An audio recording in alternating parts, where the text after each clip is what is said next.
नमस्कार, मैं डॉक्टर देवाशीष गुप्ता, विभाग अध्यक्ष चिकित्सा सेवाएं महानदी कोलफील्ड्स लिमिटेड।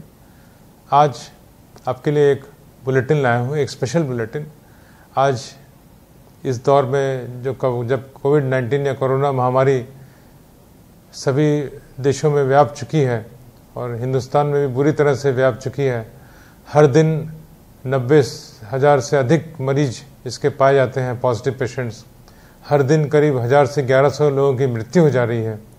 तो ये एक बहुत ज्वलंत विषय है जिसके बारे में कुछ चर्चा बहुत ज़रूरी है और इसीलिए मैंने ये विषय चुना है आपसे कुछ बातचीत करने के लिए, ख़ासतौर पे उन व्यक्तियों के लिए जो कोरोना से उबर चुके हैं, जिनको कोविड-19 की बीमारी हो चुकी है और वो उस बीमारी से निकल चुके हैं और उसके बाद जो भी होता है, जो नुकसान होता है उनके शरीर में, वो उसको झेल रहे हैं। इसलिए इसके बारे में मैं कुछ जानकारी आपके साथ साझा करना चाह रहा हूँ। तो ये जो बीमारी है 14 दिन तक ये आपके शरीर को ग्रस्त करती है, तरह तरह के प्रॉब्लम्स पैदा करती है आपके शरीर में। बुखार, सिर दर्द, बदन दर्द, खांसी, गंध चली जाती है, स्वाद नहीं आता है, लूज मोशन हो सकते हैं। इस बीमारी के बाद में ख़ास तौर पे देखा गया है कि लोगों में बहुत अधिक थकान आती है, जिसको फटीग कहते हैं। और बदन में दर्द खूब ज़्यादा होता है। जोड़ों में दर्द इतना नहीं होता है जो कि अन्य वायरल बीमारियां जैसे चिकनगुनिया और डेंगू के बाद होता है। इसमें बदन दर्द ज़्यादा होता है। खांसी, सूखी खांसी इसमें देखी गई है। इससे उबरने के बाद लोगों के अंदर काफ़ी दिनों तक सूखी खांसी रहती है। गले में दर्द, निगलने में दर्द, जिसको सोर थ्रोट कहते हैं, और सांस लेने में दिक्कत। ये कुछ चीज़ें हैं जो कि कुछ लक्षण हैं जो कोरोना से उबरने के बाद कोरोना के मरीजों में पाए जाते हैं। चूँकि एक बहुत नई बीमारी है जिसके बारे में लोगों को ज़्यादा पता नहीं है, ये बीमारी अभी मुश्किल से 9-10 महीने पुरानी है, तो इससे होने वाले असर प्रभावों को धीरे धीरे स्टडी किया जा रहा है। सारे वैज्ञानिक, सारे डॉक्टर पूरे संसार में लगे हुए हैं इसके ऊपर गवेषणा, रिसर्च करने में, और रोज़ नई नई चीज़ें हमको सीखने को मिल रही हैं। तो चूँकि हम इसके बारे में ज़्यादा जानते नहीं हैं, तो ये ज़रूरी होता है कि जब हम इसके बारे में किसी को कुछ बताएं या कुछ सुझाव दें तो एक होलिस्टिक अप्रोच हो। हमारा एक होलिस्टिक अप्रोच होता है जिसमें कि सारी चीज़ों को ध्यान में रखते हुए, जिसमें एलोपैथिक मेडिसिन, जिसमें एक्सरसाइज, जिसमें आयुष या आयुर्वेदिक मेडिसिन, हर चीज़ का हम लोग एक बैलेंस देते हैं व्यक्ति को, और इससे उसको फ़ायदा होना चाहिए, फ़ायदा होता भी है। अभी हेल्थ मिनिस्ट्री ने अभी एक जारी किया है डॉक्यूमेंट, जिसमें कि किस तरह से ऐसे रोगियों का इलाज करें या मैनेजमेंट करें, उसके कुछ निर्देश दिए गए हैं। घर पे अगर ये व्यक्ति एक बार कोविड-19 से उबरने वाला व्यक्ति, हम उसको छोड़ देते हैं घर में जाके रहने के लिए, तो घर पे कैसे वो अपनी देखरेख कर सकता है। ये जो डॉक्यूमेंट है मिनिस्ट्री का, ये इलाज के लिए नहीं है या बचाव के लिए नहीं है, ये एक होलिस्टिक डॉक्यूमेंट है जो उस व्यक्ति को अपना स्वास्थ्य पुनः फिर से वापस पाने के लिए हेल्प करेगा। ये तो सबसे पहली बात और सबसे ज़रूरी बात है कि कोई अगर कोविड-19 से उबर गया, उससे क्योर हो गया, उसको बिल्कुल भी ढीला नहीं पड़ना चाहिए। वो ये ना सोचे कि अब मुझे तो हो गई बीमारी, अब दोबारा नहीं होगी, अब मास्क पहनने की क्या ज़रूरत है, हाथ धोने की क्या ज़रूरत है, दूरी मेंटेन करने की क्या ज़रूरत है। तो कई बार लोग एकदम ढीले पड़ जाते हैं, पर ऐसा नहीं करना है बिल्कुल। ये देखा गया है कि किसी को दोबारा भी इन्फेक्शन हो सकता है, तो जो लोग एक बार इन्फेक्शन से उबर गए हैं उन्हें ये बिल्कुल भी ढीला नहीं पड़ना है। सारे एहतियात बरतते हैं, मास्क से लेके, हाथ धोने से लेके, सोशल डिस्टेंसिंग से लेके, सब कुछ करना है उसको। उसके बाद गुनगुना पानी का बड़ा अच्छा प्रभाव पाया गया है। गुनगुने पानी पीने के लिए कोई रोक टोक नहीं है, दिन भर आप पानी पीजिए, गुनगुना पानी पीजिए। यदि कोई आपको कॉन्ट्रा इंडिकेशन है गुनगुना पानी पीने के लिए, उसके अलावा हर आदमी गुनगुना पानी पी सकता है। फिर आयुष मिनिस्ट्री जो है, आयुष जो पद्धति है हमारे इलाज की, उसने कुछ सजेस्ट किए हैं, कुछ मेडिसिन और कुछ देशी दवाएं सजेस्ट की हैं जिससे कि हम अपनी इम्यूनिटी, अपनी प्रतिरोध क्षमता बढ़ा सकते हैं। जैसे आयुष क्वाथ, ये आयुष क्वाथ एक दवाई है जो कि आयुष वाले बनाते हैं। वो 150 ml यानी 1 कप इसको रोज लेना है।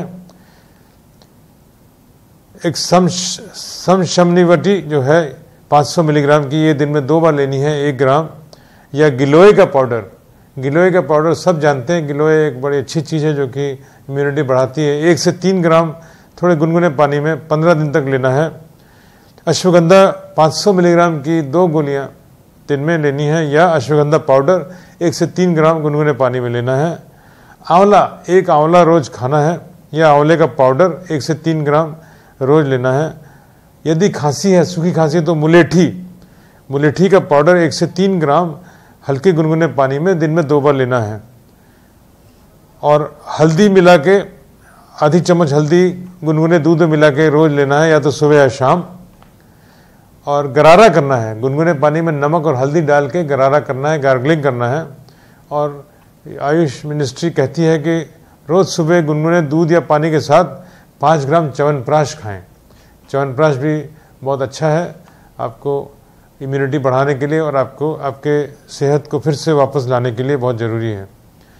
इसके बाद आप अपना घर का कार्य जो है वो आप धीरे धीरे रिज्यूम कर सकते हैं। आप फिर से अपने घर के काम में लग सकते हैं यदि आपको कोई थकान महसूस ना हो, जैसे झाड़ना, बिस्तर लगाना, झाड़ू करना, पानी भरना, ये सारी चीज़ें जो घर की हैं आप कर सकते हैं यदि आप थके नहीं। और ऑफिस जाने के लिए आप धीरे धीरे ग्रेडेड वे में शनय शनय कोशिश करें। पहले 1 घंटे के लिए जाएं 1 हफ्ते तक, फिर 2 घंटे के लिए जाएं, फिर 3 घंटे के लिए जाएं। हफ्ते में इसको बढ़ा के देखें कि आप कितना झेल सकते हैं, कितना टॉलरेट कर सकते हैं, उसी हिसाब से आप अपने ऑफिस का काम करें। और एक्सरसाइज जो है, सांस ब्रीदिंग एक्सरसाइज बहुत ज़रूरी है, क्योंकि ये देखा गया कि अधिकतर लोगों का जिनको कोविड होता है उनको न्यूमोनिया हो जाता है, या उनके लंग्स में पानी भर जाता है, या उनके लंग्स में बहुत नुकसान होता है। तो डॉक्टर्स और बहुत सारे अच्छे फेमस मेडिकल इंस्टीट्यूट्स ये उनसे कहते हैं, सुझाव देते हैं कि आप एक्सरसाइज करिए, डीप ब्रीदिंग एक्सरसाइज करिए। डीप ब्रीदिंग एक्सरसाइज वो लोग न करें जिनको बुखार हो, जिनको ऑलरेडी सांस फूलने की तकलीफ हो, जिनको दिल की धड़कन तेज हो, या जिनको पसीना ज़्यादा आता हो, थकान आती हो, उनको डीप ब्रीदिंग नहीं करना है। अन्यथा हर व्यक्ति को धीरे धीरे डीप ब्रीदिंग करना चाहिए। लंबी सांस लेनी चाहिए, फिर छोड़ना चाहिए, लंबी सांस लेनी चाहिए, छोड़ना चाहिए। ये हम 4 तरीके से कर सकते हैं। पहला है फेज़ 1। फेज़ 1 में हम अपने पीठ के बल लेट जाएं, दोनों पैरों को घुटने से मोड़ लें, अपने एक हाथ को पेट पे रखें, एक हाथ को छाती पे रखें, अपनी जीभ को अपने तालू में लगाएं और नाक से लंबी सांस लें, और फील करें कि हमारे पेट वाला हाथ ऊपर उठ रहा है, छाती वाला हाथ ऊपर उठ रहा है। फिर धीरे धीरे धीरे नाक से ही उसको छोड़ें बाहर। तो ये है फेज़ 1, यानी लेट के, पीठ के बल लेट के लंबी सांस लेने का व्यायाम। इसको हम अगर कर लेते हैं तो इसके बाद हम फेज़ 2 में जाएंगे। फेज़ 2 में पेट के बल लेटिए, आप अपने हाथ को सिर के नीचे रखिए ताकि आपको सांस लेने में दिक्कत ना हो। लंबी सांस लीजिए और छोड़िए पेट के बल लेट के। और ये अगर आप कर सकते हैं तो आप फेज़ 3 पे जाइए। फेज़ 3 में आप बैठ जाइए, बैठ के सीधे बैठ के कुर्सी पे, एक हाथ पेट पे, एक हाथ छाती पे, जीभ को तालू पे लगाइए, नाक से सांस लीजिए, फील करिए अपने हाथ को ऊपर उठ रहा है, गिर रहा है। और ये आप करेंगे कम से कम 15 से 20 मिनट दिन में, तो ये आपको बहुत हेल्प करेगा आपके लंग्स के फंक्शन को वापस लाने में। और चौथा फेज़ है खड़े होकर करना। अगर आप फेज़ 4 भी कर पा रहे हैं तो ये बहुत ही अच्छी बात है, आपके लंग्स फिर धीरे धीरे रिकवर करेंगे। अन्यथा क्या होता है, कोरोना के रोगी के लंग्स जो हैं वो, उनका लचीलापन चला जाता है, वो स्टिफ हो जाते हैं, वो फूलते नहीं हैं, फैलते नहीं हैं। और एक एक्सरसाइज है जो आप कर सकते हैं, आप दोनों हाथ अपने उठाइए, मुंह खोल के लंबी सी जमाई लीजिए, फिर दोनों हाथ नीचे लाइए और मुस्कुराइए। इस तरह से आप अगर 30 सेकंड करेंगे तो ये भी एक अच्छी एक्सरसाइज है आपकी सांस के लिए। फिर एक संतुलित आहार लीजिए, एकदम बहुत ज़रूरी है। जो लोग कोरोना की बीमारी से उबर चुके हैं, स्वास्थ्य लाभ करने के लिए एकदम संतुलित उनको आहार लेना है, बिल्कुल सुपाच्य आहार जो कि आराम से हजम हो जाए, गरिष्ठ न हो, ऐसा आहार लेना चाहिए उनको। जंक फूड तो बिल्कुल नहीं लेना है, प्रोसेस्ड फूड बिल्कुल नहीं लेना है, बाहर का खाना बिल्कुल नहीं लेना है। कोशिश करना है जहाँ तक हो सके फ्रेश ताज़े फल सब्जियाँ ये सब खाएं और एक घर का बना खाना खाएं।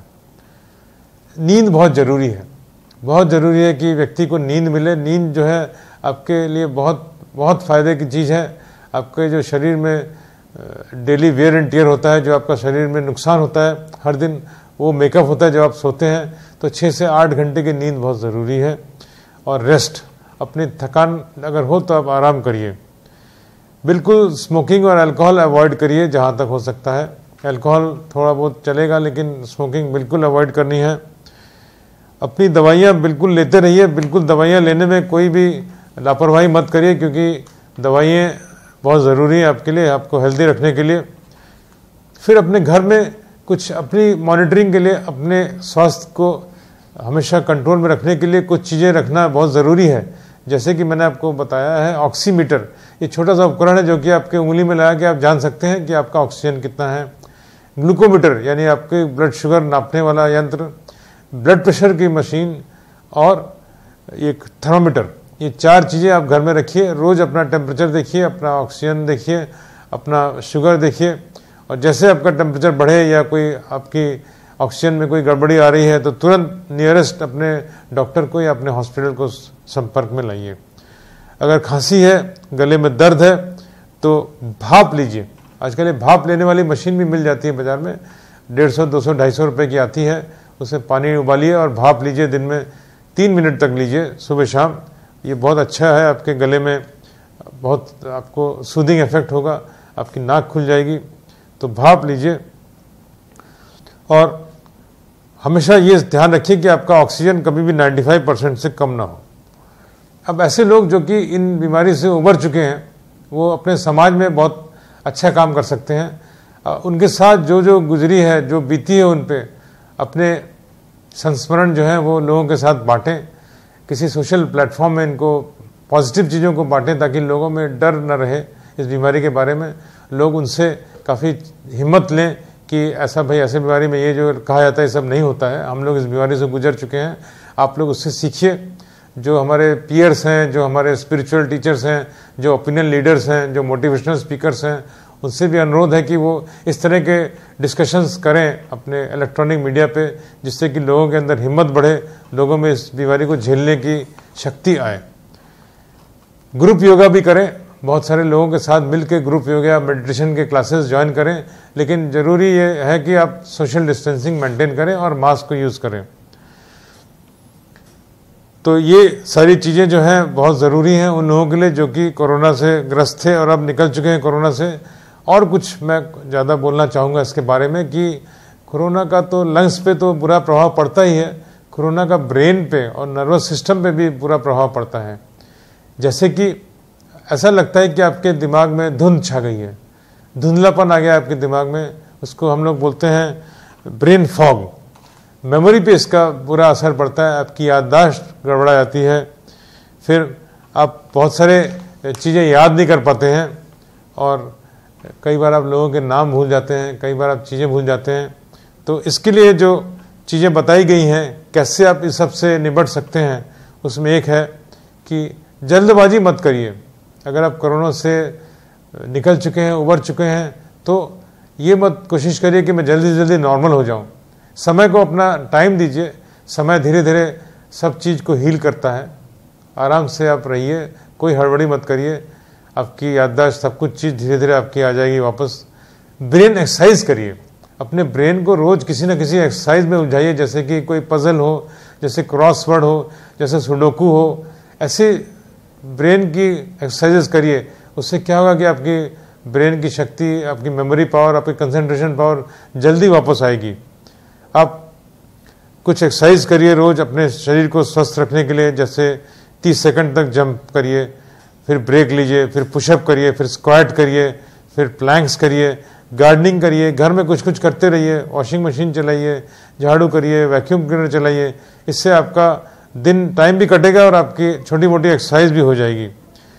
दूसरों की मदद लेने से मत हिचकिए, दूसरों की मदद लीजिए जितना हो सकता है। कि इसमें अपने आप को कमज़ोर मत समझिए, इससे आपके अंदर में भाईचारा बढ़ेगा। फैमिली के लिए टाइम आपको मिला है, बहुत अच्छा क्वालिटी टाइम अपने फैमिली के साथ में बिताइए। इस टाइम में आपके फैमिली के बीच में बॉन्ड्स बढ़ते हैं, आपके अंदर भाईचारा बढ़ता है, आपके अंदर एक सेंस ऑफ वेलबींग आती है। तो ये टाइम आपको बड़ा अच्छा मिला है जिसमें कि आप फैमिली के साथ से फिर बॉन्डिंग करिए। और वर्क फ्रॉम होम बहुत ज़रूरी है। After you recover from Covid illness, आप अपने डिपार्टमेंटल हेड को, अपने HOD को बोलिए कि सर मैं कमज़ोर हूँ, अभी वीक हूँ, मुझे वर्क फ्रॉम होम के लिए अलाउ किया जाए। ये आप हमेशा बोल सकते हैं अपने डिपार्टमेंट को, और आप वर्क फ्रॉम होम करिए। इसके अलावा जो चीज़ें बहुत ज़रूरी हैं, एक तो है धूप लेना। बाहर जाके धूप में खड़े होना 15 मिनट, 20 मिनट, 30 मिनट बहुत ही अच्छा है आपके स्वास्थ्य के लिए। इसमें आपको विटामिन D मिलता है, आपके शरीर में गर्मी आती है। धूप में बहुत अच्छा है धूप लेना। पानी खूब पीजिए, अच्छे वेंटिलेटेड रूम में रहिए। ये सारी चीज़ें मैं आपको बताना चाहता हूँ जो कि आप फॉलो करिए। कोरोना से उबरने के बाद तो क्या होगा कि आप बहुत जल्दी स्वास्थ्य लाभ करेंगे। आपके ब्रेन में जो भी प्रॉब्लम होने वाली है या हो सकती है उससे आप बच सकते हैं। अपने लंग्स की एक्सरसाइज करके अपने लंग्स को एक्टिव रख सकते हैं। तो ये आप सब से मेरा सुझाव है, आप इस सब को फॉलो करिए। जो कोरोना की बीमारी से निकल चुके हैं, भगवान का बहुत बड़ा आशीर्वाद है आपके ऊपर जो इस खतरनाक बीमारी से बच गए हैं। अब अपने शरीर को स्वस्थ रखने के लिए ये सारी चीज़ों का पालन करिए। धन्यवाद।